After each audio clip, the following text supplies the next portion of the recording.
Today, we're going to tackle one of the biggest headaches in AI development, deployment. We're going to explore how you can get your agents up and running in the cloud like crazy fast, using Amazon Bedrock AgentCore's direct code deployment. It's a path that's literally designed to get you from code to cloud in just minutes. So let me ask you this. Have you ever built an amazing Python agent, you're all excited about it, and then you get completely bogged down in the whole process of containerizing it? I mean, what if you could just skip that entire time-consuming step and push your code directly to the cloud? Well, that's exactly the problem we're here to solve today. All right, so let's start with the big idea here. What do we actually mean when we say direct code deployment? Honestly, it's just as simple as it sounds. You take your Python agent's code, all of its dependencies, and you just package them up into one single .zip file. That's it. That little zip file is your entire deployment package. No more Docker files, no container registries, none of that. This really frames the choice perfectly. Think about it like shipping a package, right? Direct code deployment is like using the Express overnight service. You use a standard box, it's incredibly fast, super efficient. Container deployment, on the other hand, is like building a custom-created shipping container for something super delicate. It gives you total control share, but it takes a lot more time and setup. For our journey today, we're all about that express route. So, here's our roadmap. We'll start with the concept, run through a quick setup, do some local testing, and then cover the deployment itself, how to manage it, and what to do when things go wrong. Let's get right to it. All right, section 2, the quick setup. Before we even write a single line of code, we've got to get our environment ready to go. This is all about gathering our tools and making sure we have the right permissions lined up. Okay, here's your quick checklist. You're going to need an AWS account, of course. You'll also want the UV package manager and a pretty recent version of Python.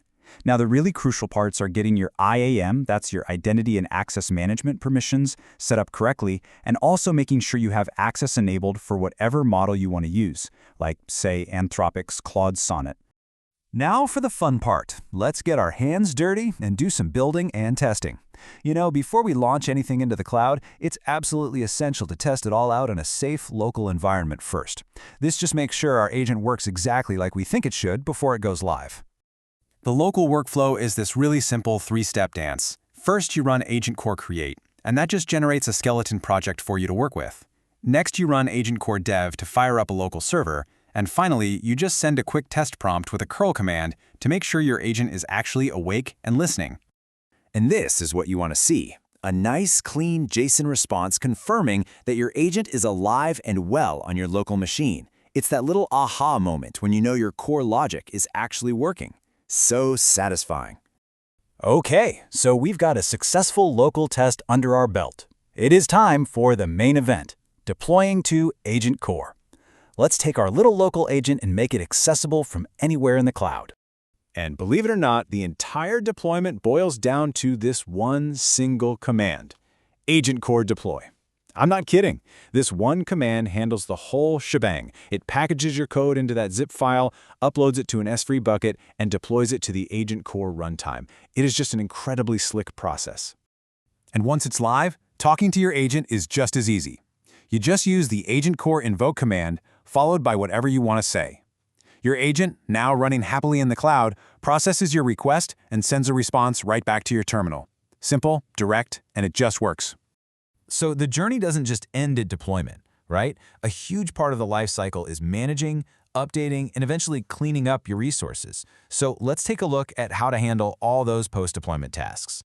Managing your agent is, again, super straightforward. If you need to change settings like network configs or timeouts, you just pop open the agentcore.json file and edit it.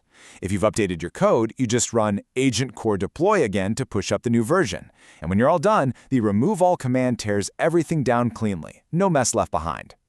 Look, no deployment process is ever completely perfect. So for our final section, let's arm you with some knowledge on how to troubleshoot a few of the most common issues you might run into. This table breaks down some common gotchas. For example, if you see a permission error, it often just means your IAM role is missing the S3 getObject permission. Or, if the agent itself fails to create, a lot of the time it's a code compatibility issue. A key thing to always check is that your packages are built for the ARM64 architecture, because that's what the AgentCore runtime is expecting. Keep this little cheat sheet handy. It'll be your first stop for debugging. So we've seen how direct code deployment with AgentCore really just transforms a complex process into a couple of simple commands. The path from a local idea to a live, cloud-hosted AI agent has never, ever been shorter. So the only real question left is, now that you can deploy in minutes, what are you going to build first?